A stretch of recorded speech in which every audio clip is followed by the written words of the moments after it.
Bendecido día. Te habla Carlos Rodríguez, tu amigo espiritual. Yo me pregunto a mis hermanos que son de otras denominaciones y no están recibiendo el verdadero pan y cariño. ¿Para dónde irán ellos? ¿Para dónde irán? Porque aquí es un mandato del Señor. Nosotros muchas veces cogemos la palabra de Dios y la fraccionamos a nuestra conveniencia. Pero el libro, el capítulo todo 6 de San Juan es todo sobre la Eucaristía, mis hermanos.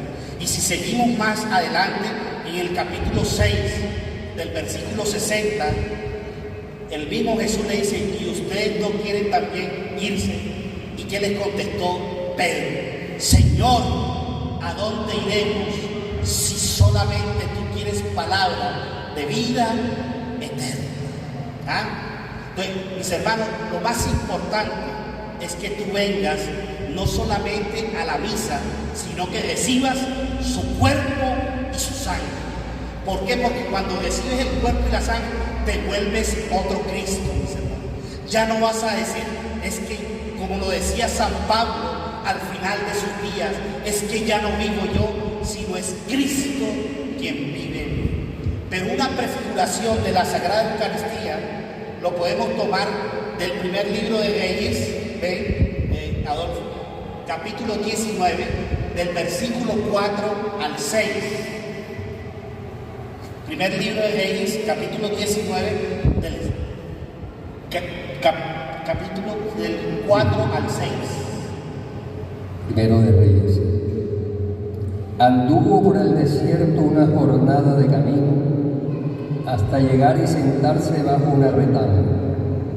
Imploró la muerte y dijo: ya es demasiado, Yahvé, toma mi vida, pues no soy mejor que mis padres. Se levantó, corrió y bebió, y con la fuerza de aquella comida caminó 40 días y 40 noches hasta el monte de Dios, el Horeb. Palabra del Señor. Bien, mis hermanos, aquí vemos al profeta que Elías. Después que Elías fue y él combatió con los 300 ídolos de Baal y los mató. Él tuvo temor porque Jezabel mandó a matar a Elías y él temió y huyó y se fue para el desierto. Pero aquí dice la palabra de Dios que un solo día que estuvo en el desierto Elías, él se deseó la muerte y decía: ¿para qué hice tantas cosas? Pero un ángel se le apareció y le dijo: come y bebe, que el camino es que. Pero este profeta Elías, miren lo que va a suceder, mi hermano, él se volvió a acostar y él quería morirse. Pero otra vez, por segunda vez, el ángel lo toca y le dice: Elías, levántate, come y bebe, porque el camino que te toca es demasiado largo. Y Elías se levantó, se comió ese pan y esa agua, y duró con esa sola comida 40 días y 40 noches. ¿Dónde? En el desierto. Con la fuerza que le había dado, ¿qué? ¿A través de qué? Del pan. Hoy, por eso la palabra de Dios nos está diciendo la multiplicación de qué? De los panes. Es una prefiguración de lo que el Señor va a hacer en la última cena, donde Él va a decir: yo soy el pan vivo bajado del cielo. El que coma de este pan vivirá para siempre. El profeta, miren lo que ya eso se daba. Otra prefiguración lo tenemos en el capítulo de Sabiduría, en el libro de Sabiduría, capítulo 16, versículo 22 al 26 y del 26 al 29.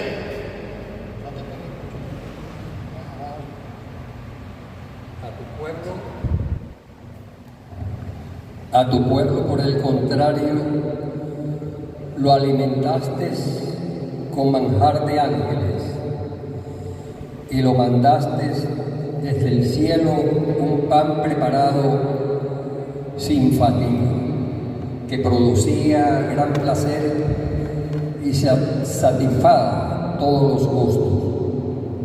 Nieve y hielo resistían al fuego sin fundirse, para que supieran que el fuego disfruta las cosechas de sus enemigos, ardiendo entre el granizo y resplandeciendo entre la lluvia, para que aprendieran tus hijos, querido Señor, que no es la variedad de frutos lo que alimenta al hombre, sino que tu palabra la que mantiene a los que creen en ti. Pues la esperanza del ingrato se derrite como escarcha invernal y se escurre como agua inútil. Palabra del Señor. Gloria a ti, Señor Jesús. Bien, aquí esta es otra prefiguración y estamos viendo el maná. O sea, los antepasados, cuando salieron del desierto, Dios nos alimentaba con un pan que caía ¿de dónde? Del cielo. Pero miren cómo somos muchas veces nosotros con el Señor. Dios nos da todos los días el alimento y a veces le negamos. Y juego, y eso es lo que me vas a dar. Mi hermano, dale gracias a Dios. Hay gente que hoy en día se está tomando una agüita de cilantro. Estuvimos allá en Villa Clarín y esas personas se están muriendo de hambre. Ya. Y no sé, yo les digo una cosa, yo me comprometí con la hermana Yadira, vamos a ir a su fundación. Dentro de un mes, el equipo de misioneros vamos a estar en tu fundación, Yadira, y vamos a estar con esos niños. Llevamos 10 peluqueros y con esos 10 peluqueros motilamos a todo un pueblo, mis hermanos.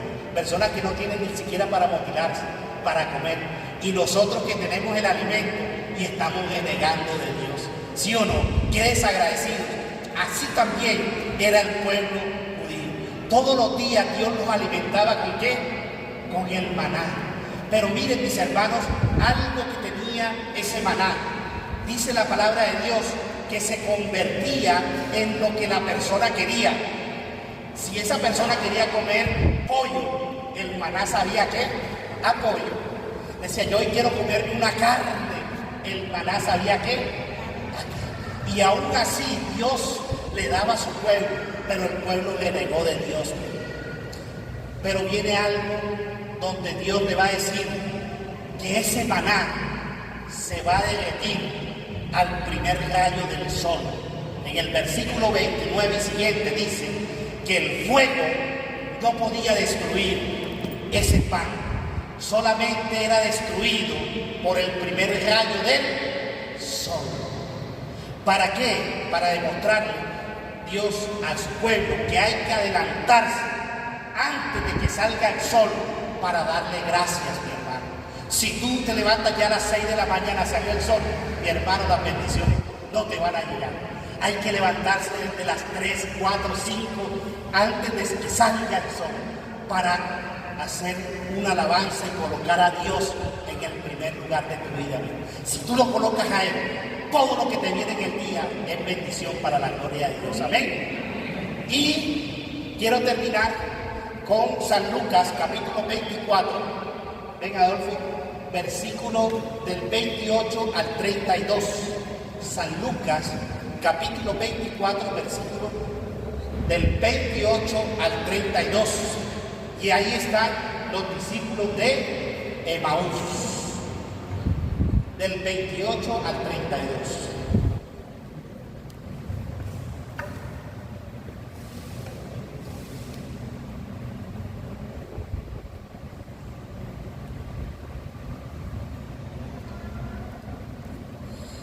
Al acercarse al pueblo a donde iban, él hizo ademán de seguir adelante.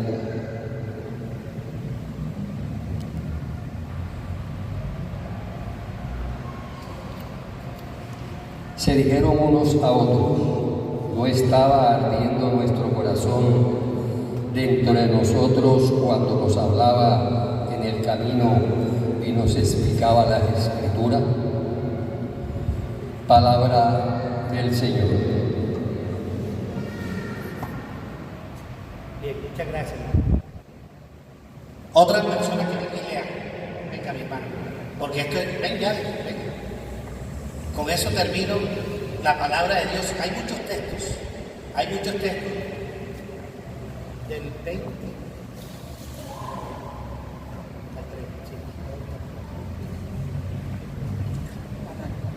No era necesario que el Cristo padeciera, eso para entrar así en su gloria. Y empezando por Moisés y continuando por todos los profetas, les fue explicando lo que decían de él todas las escrituras.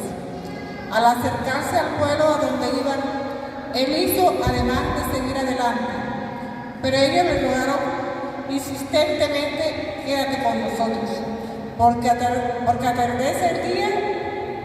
Porque atardece, y el día ya ha declinado. Entró pues y se quedó con ellos. Sentado a la mesa con ellos, tomó el pan, pronunció la bendición, lo partió y se los iba dando. Y entonces se les abrieron los ojos y lo reconocieron, pero él desapareció de su vista. Se dijeron uno a otro: ¿no ardía nuestro corazón en nuestro interior cuando nos hablaba en el camino y nos iba explicando las escrituras? Palabra de Dios. Sí. Bien, mis hermanos, miren cómo aquí en los discípulos de Maús, ¿qué fue lo más grande? El Señor es que lo habían crucificado, había muerto, pero ellos no lo habían visto que resucitado. Y se van a una aldea llamada ¿qué? Emaús.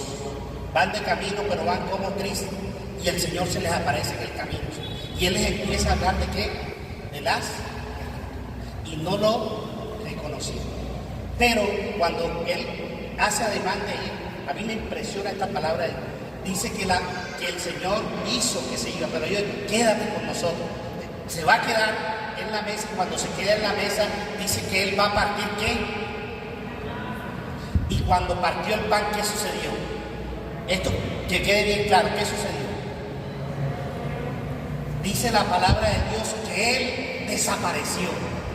Ahí dice la palabra, Él que desapareció. Y yo les pregunto, mis hermanos, ¿para dónde se fue el Señor? Si Él estaba con ellos. Se fue para el pan. Cuando Él se desaparece, los discípulos comieron ¿qué?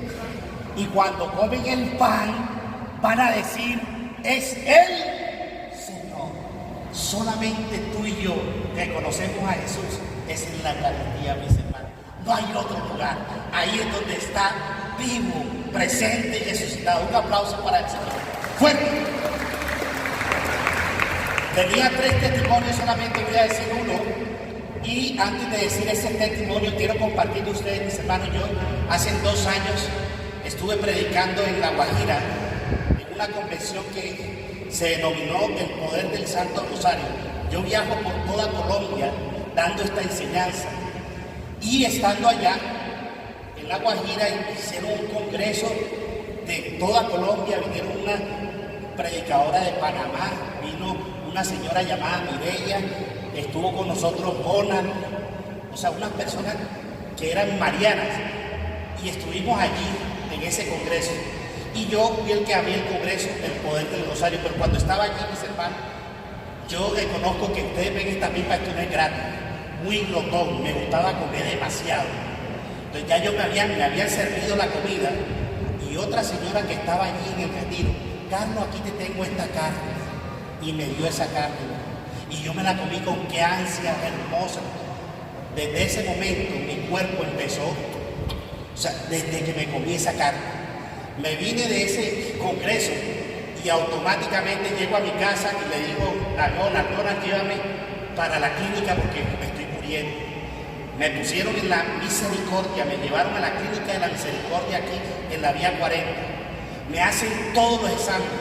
Duró 5 días allí, 5 días. Me hicieron exámenes de sangre y todo, y no encontraban por qué el cuerpo me temblaba. Yo paraba así, no, eso parecía como si tuviera un sapo en la barriga. Mis hermanos, es algo real. tengo la foto y se las puedo mostrar. Y hacía, y entonces no descubrían nada. Me iban a hacer todos los exámenes hasta que el último día, el viernes, llegó un sacerdote, el de la misericordia, un padre que cuando me ve así, me dijo, no señor, cogió, fue al Santísimo, trajo una hostia consagrada, me la dio y automáticamente cesaron las palpitaciones y quedé completamente sano para la gloria de Dios. Salí gracias a la Eucaristía, mis hermanos. No me puedo quedar callado con esto, porque es un milagro. Cuando tú recibas el cuerpo, estás recibiendo al Señor, quedé completamente sano. Y hasta al día de hoy, yo puedo conseguir la historia clínica y los médicos no descubrieron qué era lo que yo tenía. Pero fui sanado y liberado por la Eucaristía. Y hay dos ejemplitos para hacerla, que se los quiero decir, mis hermanos, así muy rápido, pero tengan mucha atención porque con esto termino. Hay dos milagros eucarísticos que me emocionan mucho a mí, y el primero es de una, se llama el milagro de Ofida. En el año 1272, una mujer llamada Isarena quería conquistar el corazón de su esposo, y entonces va a visitar una bruja, y ella cuando visita a la bruja le dice, yo quiero que mi esposo me ame, y la bruja le da un consejo, coge una hostia consagrada, colócala al fuego, caliéntala y el polvillo que quede se lo das a tu esposo y ganarás a tu esposo. Ella hizo lo que la hechicera le había dicho, cogió la hostia consagrada, no comulgó, la dejó caer y se fue para su casa. Colocó una teja, prendió el fogón y la hostia no se derretía.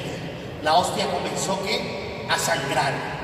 Cuando empezó a sangrar, esta mujer atemorizada cogió una tela de lino, envolvió la hostia, la teja y se fue para el establo. Allí en el establo enterró la hostia, en medio del estiércol, cogió y enterró la hostia.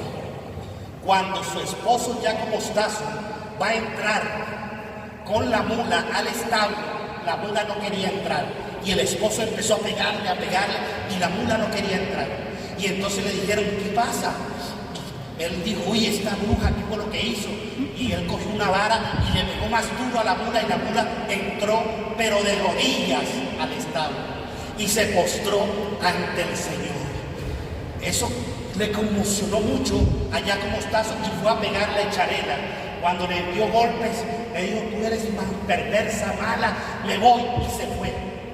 Isarena duró 7 años amargos de su vida con ese horrendo pecado, con ese sacrilegio. Pero ella, ya cansada, no quería vivir, se fue a confesar con un sacerdote. Y entonces el padre le dijo, bueno, mija, ¿qué te haces? Ella no podía ni hablar. Entonces le dijo, yo te voy a ayudar. ¿Has amado a Dios? No, padre, no. Todos los mandamientos, le dijo el padre, no, padre, no. Y entonces, hija, lo único que tú has podido hacer es que has matado a Dios. Sí, padre, maté a Dios. Y el padre le dice, ¿cómo? Hija, ¿y qué has hecho? Lo que le comenté al comienzo. El sacerdote va al establo, quita el estiércol. Cuando va a quitar, el lino estaba blanco, no se había ensuciado. La teja estaba totalmente viva y la hostia consagrada estaba ahí, no se había deteriorado. Esta no es una historia, está en la iglesia de San Francisco, allá Italia, para la gloria de Dios. Isarela no conquistó el corazón de su esposo, pero con su arrepentimiento y con su confesión conquistó el corazón de Jesús, y ella fue perdonada, y su casa hoy en día es una capilla para la gloria de Dios. Démosle un aplauso al Señor. Termino con Ricardo Castañón. No puedo terminar con este testimonio, mis hermanos, porque era un científico ateo también, que él anda por todo el mundo hablando de los milagros eucarísticos. Y no podemos decir, en el año 700 un sacerdote había perdido la fe en la Eucaristía. Hay sacerdotes que ya no tienen ni reverencia para elevar el cáliz. Hay sacerdotes que ni se arrodillan, han perdido la fe. En ese entonces también de ese comienzo, esos sacerdotes habían perdido la fe en la Eucaristía. Pero él le dijo: Señor, dame una señal si tú verdaderamente existes. Y cuando él eleva el cáliz y eleva el cuerpo de Cristo, este sacerdote ve que el cuerpo empieza a sangrar en la hostia y el cáliz se convierte en sangre. Cuando él ve eso, mis hermanos, comienza a llorar, pero de felicidad. Solamente hasta el año 1999 llega un científico llamado Ricardo Castañón, que era ateo, y le dijeron: Ricardo, estudia esta hostia. Mira lo que pasó. Y hace los estudios, él sí sabía que era una hostia, y empieza a decir Ricardo Castañón: esta hostia pertenece a el miocardio, es parte del corazón. Esta hostia tiene tipo de sangre AB, y es la misma de la sangre de la sábana de Turín, AB. Pero me sorprende que solamente tiene 23 cromosomas. ¿Tiene cuánto? Para que haya un ser humano, ¿cuántos cromosomas tiene que haber? 46. 23 de la mamá y 23 del papá. ¿De quién era la sangre de Jesús? De la Santísima. De la Santísima Virgen María. Un aplauso al Señor. Solamente tenía ¿cuánto? 23. Y Ricardo se sorprende y dice: ¿cómo así? Y entonces él, angustiado, duró muchos años investigando esto y dice: no, yo tengo que mandar esta hostia al mejor cardiopatólogo del momento y forense. Él enseguida dijo: va para Nueva York. Mandó la hostia y mandó el cáliz para el mejor cardiopatólogo del momento. Se llama Federic Fugile. Y este momento le dicen a ese cardiopatólogo: por favor, estúdieme este corazoncito. No le habían dicho que era ¿qué? Una hostia. No le habían dicho que era una hostia. Entonces viene el científico y comienza a estudiar. Cuando él empieza a estudiarlo, dice: uy, aquí hay algo raro. Entonces, este hombre le dice Ricardo: este hombre ha sufrido de un infarto. Y Ricardo Castañón sí sabía que era otro. ¿Cómo así? Este hombre ha sufrido muchos traumatismos. Este hombre fue golpeado en su pecho. Algo fuerte atravesó su corazón y allí fue golpeado en su corazón. Y Ricardo, escuchando lo que... Pero el científico le dice: Ricardo, pero déjame estudiar algo más, porque no sé qué es lo que está pasando aquí, que veo algo y no entiendo. Y entonces Ricardo le dice al científico: estúdielo. Duraron meses estudiando esta hostia y el resultado final fue este. Efectivamente, el corazón, dice en los resultados, pertenece al miocardio y es parte del corazón. Pero el señor Federic Fugile llama a Ricardo y dice: Ricardo, ¿por qué tú me has hecho eso? Y entonces, ¿qué pasó, doctor? Tú me has traído un corazón que todavía está latiendo y está vivo. Para ese año Ricardo Castañón se convirtió y ahora anda por todo el mundo diciendo que Jesús está vivo y real en la Eucaristía. Vamos a cerrar los ojos y vamos a abrir nuestros corazones, nuestras manos, mis hermanos, y terminamos con este canto. Si tú hoy no se te abre tu corazón, mis hermanos, pídele la gracia al Señor que lo descubras allí, porque allí el Señor está vivo y real, está presente y está en medio de nosotros. Él lo dijo en Mateo: yo estaré con ustedes todos los días hasta el fin del mundo. Mis hermanos, si quieres levantar tus manos a lo alto, hazlo en este momento. Abre tus manos, que el Señor hoy quiere aumentar tu fe a través de este sacramento de la Eucaristía. Jesús, querido hermano, está aquí y está en tu corazón.